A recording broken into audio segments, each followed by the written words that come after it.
5 years from now, you might open up your child's classroom door for his or her first day of school and find me there to greet you. Hi, my name is Alyssa Morgan, and I'm an education major here at FSCJ. It is my hope that by the end of this speech, you will have a better understanding of who I am, where I come from, and why I am a student here at FSCJ. I will do this by giving you a brief background of my childhood, my discovery for my passion for teaching, and what I hope to accomplish with my education. I was born in Islip, New York in 1987 to my father Douglas, a homicide detective, and my mother Jean, a homemaker. I was the first baby in my family, the first daughter, first granddaughter, and first niece, which meant that I was spoiled and doted on for the first year and a half of my life until my sister Krista was born. Then it was her turn to be the baby of the family. I began dancing shortly thereafter at 2 years of age. My favorite part about dance at that time was getting to wear my pretty pink ballet shoes and twirl around the room until I was dizzy. My parents must have found this pretty entertaining as well, because I remained in dance for the remainder of my adolescence. I was lucky enough to participate in a few ballets during this time. At ages 9 and 10, I danced with the Long Island Ballet for the Nutcracker, and also in Sleeping Beauty with the same company. In 1998, my family made the move from one island to another, leaving New York and heading south to the Florida Keys, to an island named Marathon. My father wanted to get away from the cold, the crime, and the stress of his job. I felt a mix of emotions about moving so far away. On one hand, leaving my family and lifelong friends was terrifying. My aunts, uncles, and grandparents were a constant presence in my life, and my best friend lived right across the street. I had the same friends for so long, I was nervous about how to make new friends in Florida. On the other hand, I was excited to start my new life in the Keys. We had been vacationing there since I was 2, but I had no idea where the school was, how the children behaved, and what they did for fun.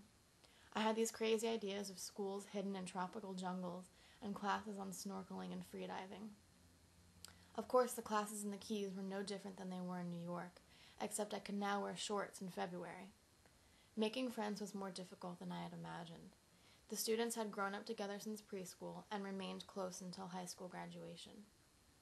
Perhaps the worst thing about living in Marathon was the lack of a proper dance academy.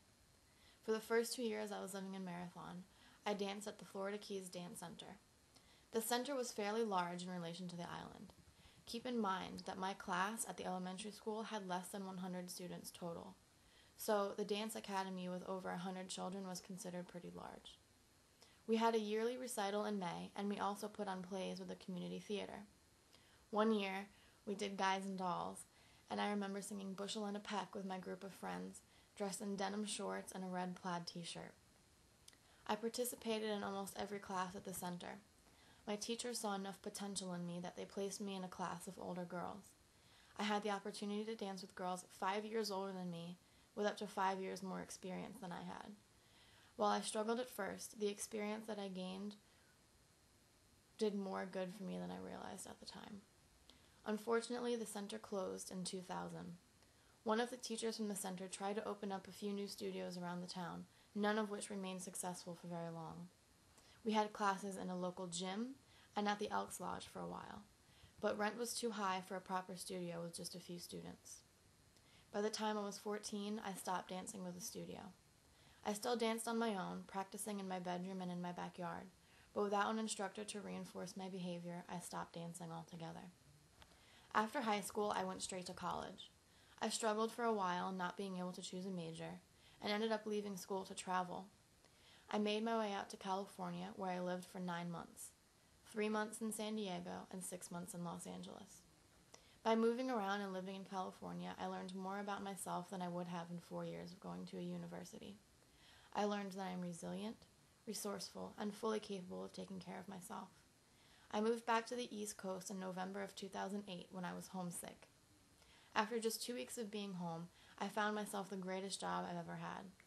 One day, while walking around Fernandina Beach, I saw a small dance studio with a preschool ballet class going on inside. I have never considered teaching dance for a living, but something told me to inquire about a job. Sure enough, the studio owner was desperate for a new teacher, and a week later, I was assisting her with all of her classes. I now have 7 classes of my own, and have been promoted to the director of the dance teams. I'm responsible for all of the programs' performances around the town, and I also prepare them for competitions. Teaching dance has opened my eyes to the world of teaching. My students from ages 2 to 13 have sparked my passion not only for dance, but also for making a difference and teaching children, having an impact on them. Watching children learn is one of the most fascinating things I've ever seen, and knowing that I'm responsible for that is the best feeling in the world. This fall is my first semester back to school, and I have taken on my classes with a new sense of fulfillment. I know that with every assignment I complete, I am one step closer to realizing my potential as a teacher. Hopefully now you have an understanding of who I am, how I became this person, and my passion for dance and passion for teaching. Who knows, maybe one day I'll be teaching your child or grandchild. I'll see you then.